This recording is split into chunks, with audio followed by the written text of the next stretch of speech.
CM Bhajanlal Sharma आज जोधपुर दौरे पर हैं। राष्ट्रीय विधि विश्वविद्यालय के 17वें दीक्षांत समारोह में सीएम भजनलाल शर्मा ने शिरकत की। मुख्यमंत्री भजनलाल शर्मा दीक्षांत समारोह को संबोधित भी उन्होंने किया और इस दौरान उन्होंने कहा कि आप इस डिग्री को एक जिम्मेदारी भी माने, जिम्मेदारी समझ लेंगे तो उस देश की जनता को जो उम्मीद है आप उस रास्ते पर चलेंगे। आपको जीवन के सूत्र सीखने होंगे, सामाजिक दृष्टिकोण और मानवता को समझना पड़ेगा। अच्छा अधिवक्ता हमेशा समाज के कमजोर वर्ग की आवाज बनता है।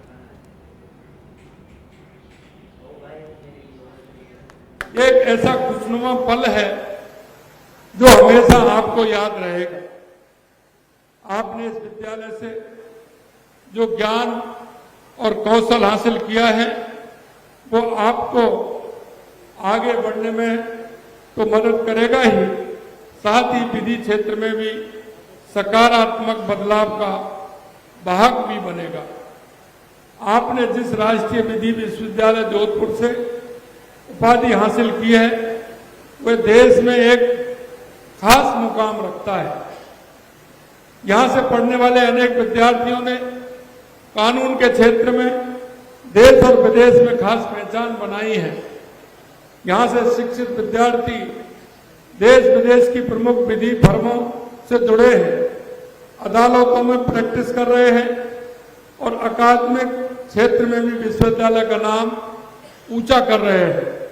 कई विद्यार्थी Harvard, Yale, Oxford university, London school of economics और किंग्स कॉलेज जैसे नामी स्थानों से छात्रवृत्ति प्राप्त कर आगे की पढ़ाई भी कर रहे हैं। यह हमारे भारतीय कानून की शिक्षा तो दी ही जाती है, साथ ही विद्यार्थियों को वैश्विक नजरिए से तैयार किया जाता है ताकि वे दुनिया भर में हर तरह की कानूनी चुनौतियों का सामना कर सके। यह विद्यार्थियों को संविधान, व्यापार कानून, निवेश कानून, आपराधिक कानून और बौद्धिक संपदा अधिकार जैसे क्षेत्रों में गहन अध्ययन का मौका मिलता है। इस विश्वविद्यालय में पढ़ने वाले नामी वकील तो बनते हैं, साथ ही अकादमिक क्षेत्र में भी ऊंचा मुकाम हासिल करने के काबिल होते हैं। ऐसे विश्वविद्यालय से उपाधि प्राप्त करना आप लोगों के लिए गौरव की बात है। आप सभी विद्यार्थी देश और प्रदेश का उज्जवल भविष्य है। मैं आपसे यही कहना चाहूंगा कि आप इस डिग्री को अपनी एक उपलब्धि के साथ ही एक महती जिम्मेदारी भी माने, क्योंकि कोई भी काम करने से पहले हमें उसकी जिम्मेदारी समझना आवश्यक होता है। प्रदेश बीजेपी मुख्यालय में केंद्रीय मंत्री मनसुख मांडविया ने प्रेस वार्ता की। उन्होंने कहा कि पिछले 10 वर्ष में देश कैसे बदला है, कैसे आगे बढ़ा है, नए भारत का कैसे निर्माण हो रहा है। हम सब लोग हर बजट में ये देखते हैं। 2014 से मोदी जी के नेतृत्व में नई कार्यशैली बनी है। ये तमाम बातें अपने संबोधन में मनसुख मांडविया ने कही और राजीव गांधी ने 21वीं सदी की बात कही थी, यानी विकसित भारत की बात की थी, लेकिन ऐसा नहीं हुआ। सरकार ने तब विचार किया लेकिन कार्य योजना नहीं बना पाए। मोदी सरकार ने अब विकसित भारत के लिए रोड मैप बनाया है। पहले हम अंग्रेजों की बनाई संसद में बैठते थे और अब हम हमारी बनाई संसद में बैठते हैं। कर्तव्य पथ, नए कानून सहित कई सारे कदम उठाए गए हैं।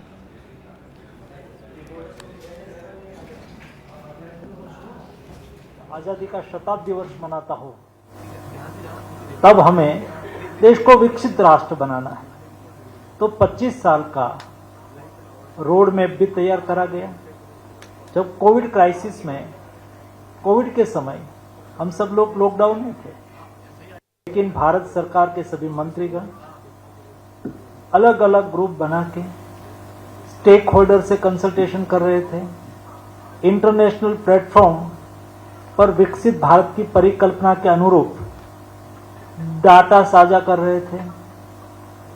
सारा रोड मैप की एक्सरसाइज हो रही थी ताकि हम 2047 में जो हमारा संकल्प है उसको सिद्ध कर पाए। जब संकल्प सिद्ध करने की बात आई या तो संकल्प रखने की बात आई तो रोड मैप बहुत आवश्यक होता है। हम सब लोगों ने देखा है 1985 में सम्माननीय राजीव गांधी देश के प्रधानमंत्री हुआ करते थे। उन्होंने विकसित भारत की बात, उन्होंने 21वीं सदी की बात कही थी। 21वीं सदी की बात यानी कि एक टाइप के विकसित भारत की ही बात थी, लेकिन विचार तो अच्छा था, लेकिन विचार के लिए कार्य योजना नहीं बनी। बारात में बचे पटाखों से खेलते समय विस्फोट होने से 3 भाई बहन झुलस गए। हादसा भिवाड़ी के टपुकड़ा में गोपाली चौक में हुआ। घायल बच्चों को टपुकड़ा अस्पताल ले जाया गया और जहां से उन्हें अलवर रेफर कर दिया गया। बच्चों की मां रश्मि देवी ने बताया, शनिवार को कस्बे में आई बारात में चलाए गए पटाखों में से कुछ बिना फूटे ही पड़े थे। बच्चे इन पटाखों से खेलने लगे और इनमें से बारूद वो निकाल रहे थे। इसी दौरान बारूद में आग लग गई और विस्फोट हो गया।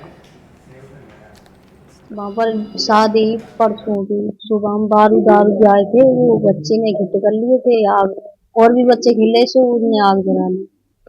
क्या हुआ? तो ये बच्चे जल गए सारे। क्या नाम है उसका? निधि, और तीसरे का? हरीश, तीसरे का? लता। निधि कितने साल की है? निधि होगी 4 साल, और लता? लता 5 की, और हरीश? हरीश 4 का। किस तरह सूचना मिली थी आपको? क्या सूचना मिली थी? क्या दूर है? हमारे पास फोन गए तो भाई हम तो बेंदारी कर भी रहे काम पर। कौन कौन? मैं, मेरा घर वाला बेंदारी। चूरू में रेल रक्षक दल की ओर से प्रशिक्षण शिक्षण का आयोजन हुआ, जिसमें बीकानेर की रेल रक्षक दल आपदा प्रबंधन टीम ने आपदा प्रबंधन के संबंध में 1 दिवसीय प्रशिक्षण दिया। इसमें जिले की चौकियों का कुल 43 स्टाफ के लोग मौजूद रहे, जिनके रेल आपदाओं के बचाव कार्य के दौरान अहम भूमिका रहती है और साथ ही MFR CPR संबंधित प्रशिक्षण भी उन्हें दिया गया।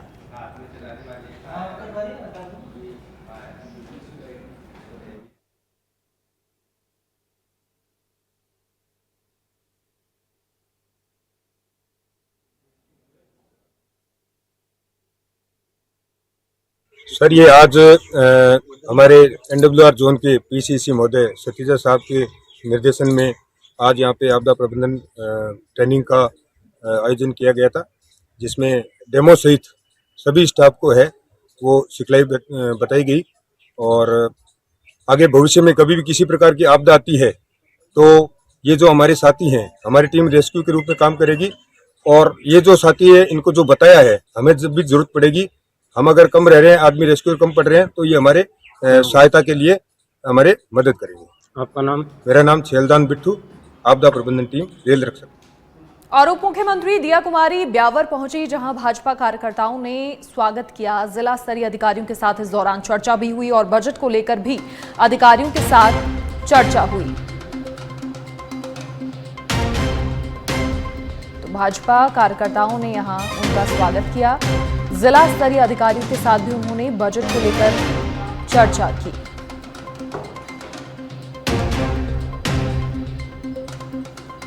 बजट में जो भी घोषणाएं हुई हैं, कैसे उनका क्रियान्वयन करना है, इस संबंध में चर्चा हुई। धन्यवाद देना चाहूंगी हमारे मुख्यमंत्री जी को कि उन्होंने इस बार फिर से हर वर्ग का ध्यान रखा, हर क्षेत्र का ध्यान रखा और हर जगह हर डिपार्टमेंट को एक बहुत बड़ा बजट भी मिला है। बहुत सारी घोषणाएं हुई हैं और घोषणाओं का लगातार, पिछली घोषणाओं का भी लगातार रिव्यू बैठक मुख्यमंत्री जी ले रहे हैं स्टेट लेवल पर। और हम सब लोग, सारे मंत्री, सारे जनप्रतिनिधि लगातार बैठकें ले रहे हैं, फीडबैक ले रहे हैं, क्या हो रहा है। घोषणा सिर्फ घोषणा नहीं रह जाए, धरातल पर उतरे, रिजल्ट दिखाई दे और जनता को लाभ मिले। मसूदा में पाइपलाइन व उच्च जलाशय निर्माण कार्य करवाया जाएगा। 4 करोड़ की लागत से सतपुलिया ज्योतिबा सर्कल से देववाड़ा तक 6 लेन सड़क का चौड़ाई करवाई जाएगी। 6 करोड़ की लागत से ब्यावर से अजमेर बाबा का थान सेंद्रा रोड ब्यावर तक 6 लेन सड़क चौड़ाईकरण का कार्य। 60 लाख रुपए की लागत से विजयनगर NH48 के जंक्शन से ब्यावर NH58 जंक्शन SH39 के अनुभाग की DPR बनवाई जाए। जेतारन में नवीन औद्योगिक क्षेत्र की घोषणा। ग्रामीण पर्यटन को बढ़ावा देने के लिए देवमाली ब्यावर को विकसित किया जाए। राजस्थान विधानसभा में कांग्रेस विधायक दल बैठक में विपक्ष की आगामी रणनीति पर चर्चा हुई और इस दौरान सदन में मंत्री द्वारा इंदिरा गांधी पर टिप्पणी करने और कांग्रेस विधायकों के निलंबन के विरोध में सरकार को घेरने की रूपरेखा तैयार हुई। बैठक के बाद सच पे धड़क ने कांग्रेस विधायकों से आगामी रणनीति पर बातचीत की। जी भी हमारे साथ मौजूद हैं। सर, जिस तरह से जो गतिरोध बना हुआ है, कैसे ये खत्म होगा, कैसे दूर होगा? देखो, ये जिम्मेवारी सरकार की है। प्रजातंत्र में सदन चलाने की जिम्मेवारी सरकार की होती है और रूलिंग पार्टी की होती है। आज ये जो डेडलॉक बना हुआ है, इसको तोड़ने की जिम्मेवारी संसदीय मंत्री, आपके विधानसभा अध्यक्ष और सरकार की है। इनकी तरफ से कोई प्रयास ही नहीं है, डेडलॉक तोड़ने की कोई तैयारी नहीं है। इससे एक चीज़ जाहिर होती है कि ये लोग सदन चलाना ही नहीं चाहते और सदन में चर्चा से भागना चाहते हैं। लेकिन सरकार कह रही है कि दो मंत्री बातचीत करने के लिए आपके पास आए, उसके बाद भी कांग्रेस विधायक हठधर्मिता पर है, ऐसा कहा जा रहा है। हमने तो देखा है वो विधायक, जब हम मंत्री जो चर्चा करने आए हैं, उनके कोई कॉन्क्रीट सुझाव लेके आए नहीं। अगर कोई सही सुझाव होते तो उस पर चर्चा भी होती। कहाँ पेच फंसा हुआ है? क्योंकि ये गतिरोध खत्म नहीं हो रहा, बजट सत्र है, इसकी वजह से मुद्दे भी प्रभावित होंगे। मैं पहली बार विधानसभा में चुन करके आया हूँ, लेकिन मैंने तमाम जो हमारे बहुत वरिष्ठ साथी हैं, जो अभी सदन के सदस्य भी हैं, जो सदस्य रहे हैं, जो अभी इस सदन में नहीं होंगे, ऐसे हजारों उदाहरण हैं जब किसी शब्द पर विपक्ष को आपत्ति रही है, उसको विलोपित हजारों बार किया गया है। अध्यक्ष जी को तुरंत उसको विलोपित करना चाहिए था, ये नौबत नहीं आनी चाहिए थी। और उसके बावजूद भी हमारे नेता कह रहे हैं, हमारे प्रदेश अध्यक्ष जी सहित 6 लोगों को निलंबित किया। सब लोग कह रहे हैं कि हमारा वीडियो फुटेज जारी कर दीजिए, सदन की कार्रवाई का फुटेज जारी कर दीजिए। अगर हमने कोई ऐसा व्यवहार में अगर दुर्व्यवहार हमारा झलकता है तो आप 100 बार हम माफ़ी मांगेंगे। ऐसी कोई बात सदन में नहीं हुई। हम जो हमारे सदन के जो अध्यक्ष हैं उनसे मांग कर सकते हैं कि भाई इस शब्द को विलोपित करें, और सदन का सदस्य होने के नाते अगर हम अध्यक्ष जी से गुहार नहीं लगाएंगे तो किससे लगाएंगे। लेकिन बीजेपी के लोग, उनके मंत्री और सरकार पूरी अध्यक्ष जी को दबाव बना करके इस प्रकार का माहौल सदन में पैदा करना चाहती है, वो बिल्कुल गलत है। हम दोबारा चाहते हैं कि हमारे सदस्यों का जो निलंबन है वो पहले बहाल हो, शब्द जो है उनको विलोपित किया जाए और सदन में चर्चा हो राजस्थान की तमाम समस्याओं के बारे में, किसान, मजदूर, नौजवान की खुशहाली के बारे में, महिला उत्थान के लिए राजस्थान में कैसे कानून व्यवस्था सुदृढ़ हो। और मजबूत विपक्ष के नाते हमने शुरू से सरकार को इन मुद्दों पर घेरा है और सरकार के तमाम मंत्री जो है वो जवाब नहीं दे पा रहे हैं। वो तमाम मंत्री जो हमने जितने प्रश्न पूछे, आप एक बार पूरी प्रोसीडिंग उठा करके देख लीजिए, कोई मंत्री इस सरकार में सही से जवाब देने वाला नहीं है। एक और जवाब दे दीजिए, ये दोनों मंत्री जो सरकार के प्रतिनिधि बनकर यहाँ पर आ रहे हैं वार्ता करके कि ये जो पूरा धरना इसको ख़त्म किया जाए, बेडम और जोगाराम पटेल, वो कह रहे हैं कि कांग्रेस वाले अड़े हुए हैं, वो ज़बरदस्ती ये पूरा जो बजट है इसको प्रभावित करना चाहते हैं, बजट की बहस को प्रभावित करना चाहते हैं। आप देखिए, विपक्ष ने हमेशा सारी बातों पर जब भी चर्चा हुई, विपक्ष ने बड़ी मजबूती से सारा पक्ष रखा है। ये जो सत्र चल रहा है इसमें भी बड़ी मजबूती से हमने बात रखी है। वो केवल दिखावा करने के लिए आते हैं। बहुत बड़ी बात जब नहीं है तो आप विलोपित कर दीजिए, हमारे सदस्यों का निलंबन वापस कर दीजिए और उनकी अगर कोई गलती है वीडियो फुटेज जारी कर दीजिए। अगर उनकी कोई गलती है तो वो खुद ही कह रहे हैं हमारे सदस्य हम 100 बार माफ़ी मांगेंगे। फिर कहाँ प्रश्न उठ गया कि सदस्य नहीं मान रहे या फिर विपक्ष का रवैया ठीक नहीं है। विपक्ष का रवैया सकारात्मक है, सदन को चलाना चाहते हैं और सदन में वो तमाम मुद्दे डिस्कस करना चाहते हैं जो जनता की भलाई से जुड़े हुए हैं। लेकिन सत्ता पक्ष अड़ा हुआ है और वो ये चाहता है कि जनता में भ्रमजाल फैला रहे और जनता के मुद्दे यहाँ पर चर्चा नहीं हो, ताकि इनकी सरकार का जो समय बचा है कैसे भी वो यहाँ पर निकले, क्योंकि इनको अच्छे से पता है कि अगली बार इनकी जमानत जब्त होने वाली है। वीडियो जर्नलिस्ट दिनेश मेहरा के साथ सुनील यादव, सच बेधड़क, जयपुर। डूंगरपुर जिले की साइबर थाना पुलिस को बड़ी सफलता मिली है। साइबर थाना पुलिस ने एक साइबर ठग गिरोह का खुलासा करते हुए 3 साइबर ठगों को गिरफ्तार किया है। साइबर ठगों ने एक ई-मित्र संचालक के खाते में ठगी की राशि ट्रांसफर करवाई थी।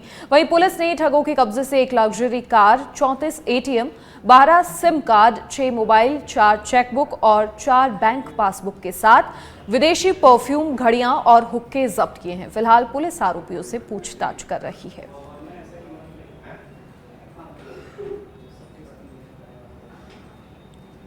जल संसाधन मंत्री एवं जिला प्रभारी सुरेश सिंह रावत ने भरतपुर में प्रेस वार्ता की। इस दौरान उन्होंने बजट में भरतपुर के लिए की गई घोषणाओं का विस्तृत विवरण दिया और इसके साथ ही प्रभारी मंत्री ने सभी बजट संबंधी घोषणाओं को तय समय में पूरा करने का आश्वासन भी दिया। इस दौरान उन्होंने कहा कि भरतपुर जिले को प्राथमिकता देते हुए जनहित के कार्यों, मूलभूत सुविधाओं और लंबे समय से चली आ रही समस्याओं के निराकरण की दिशा में बजट में प्रावधान किया गया है। उन्होंने कहा कि प्रदेश में जिले को अग्रणी पंक्ति में खड़ा करने के लिए बजट में किए गए प्रावधान आने वाले समय में क्षेत्र के विकास के लिए कारगर साबित होंगे।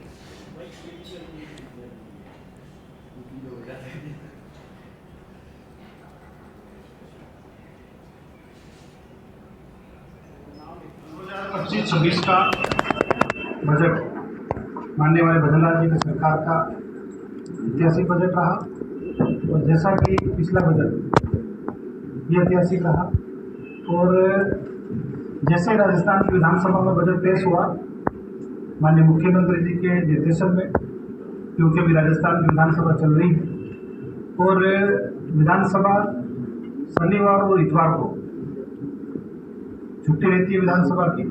माननीय मुख्यमंत्री जी ने सभी प्रभारी मंत्रियों को निर्देश दिए कि हम सब लोग प्रभार वाले जिले में जाएंगे और जो हमारी बजट घोषणा हुई उसकी समीक्षा करेंगे। पिछले बजट में भी हमें ये निर्देश हम दिए थे और उसका परिणाम रहा कि जो हमारी पिछली घोषणाएं थी, सरकार का जो बजट है वो सर्वस्पर्शी है। सभी वर्गों को ध्यान में रखते हुए विकसित राजस्थान 2047 का विजन माननीय मुख्यमंत्री भजनलाल जी ने रखा और इसी के तहत ऐतिहासिक बजट राजस्थान की विधानसभा के अंदर पेश हुआ। कुछ प्रदेश स्तरीय जो बजट है 30 लाख घरों तक पानी पहुँचे, उसके लिए भी प्रावधान रखा और हजारों किलोमीटर हमारी सड़कें बने, उसका भी प्रावधान रखा। इसके साथ ही जो कि राजस्थान के अंदर पानी की बड़ी समस्या थी, तो राजस्थान के अंदर वाटर ग्रिड की पिछली बार माननीय मुख्यमंत्री जी ने घोषणा करी थी। इस बार एक बड़ा कॉर्पोरेशन के माध्यम से 4000 करोड़ से अधिक के काम हाथ में ले। और बीकानेर के खाजूवाला से अब खबर, जहां पिकअप और ट्रक की भिड़ंत हो गई और दोनों वाहनों के चालक घायल हो गए। घायलों को अस्पताल में भर्ती करवाया और छतरगढ़ पुलिस भी मौके पर पहुंची। छतरगढ़ में पिकअप और ट्रक की भिड़ंत हो गई, दोनों वाहनों के चालक इस हादसे में घायल हो गए। घायलों को अस्पताल में भर्ती करवाया गया और पुलिस भी मौके पर पहुंची।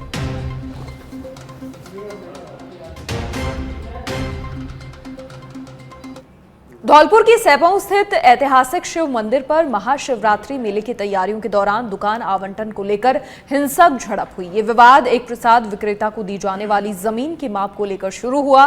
स्थानीय सरपंच के बड़े भाई अशोक कुशवाहा प्रसाद विक्रेता विप्ती कुशवाहा को 15 फीट के बजाय 10 फीट जमीन आवंटित कर रहे थे। विक्रेता ने कम से कम 12 फीट जमीन की मांग की और इस मामले में विप्ती कुशवाहा ने हाजीपुर के सरपंच प्रतिनिधि वेद प्रकाश कुशवाहा को मध्यस्थता के लिए बुलाया। वेद प्रकाश के 12 फीट जमीन देने के सुझाव पर दोनों पक्षों में तीखी बहस देखने को मिली और बहस ने हिंसक रूप ले लिया। दोनों पक्षों में मारपीट शुरू हो गई और इस झड़प में हाजीपुर सरपंच प्रतिनिधि वेद प्रकाश कुशवाहा के हाथ में डंडे से चोट लगने के कारण फ्रैक्चर है। दूसरी तरफ सैपाऊ के सरपंच अर्जुन कुशवाहा और उनके बड़े भाई अशोक कुशवाहा को भी चेहरे और शरीर पर चोटें आई हैं। घटना की जैसे ही जानकारी मिली, पुलिस मौके पर पहुंची और स्थिति को काबू किया। पुलिस ने वेद प्रकाश कुशवाहा का मेडिकल परीक्षण करवाया है और घटना के दौरान सैकड़ों लोगों की भीड़ भी मौके पर जमा हो गई थी। पुलिस ने दोनों पक्षों को शांत करवाया, मामले को सुलझाया।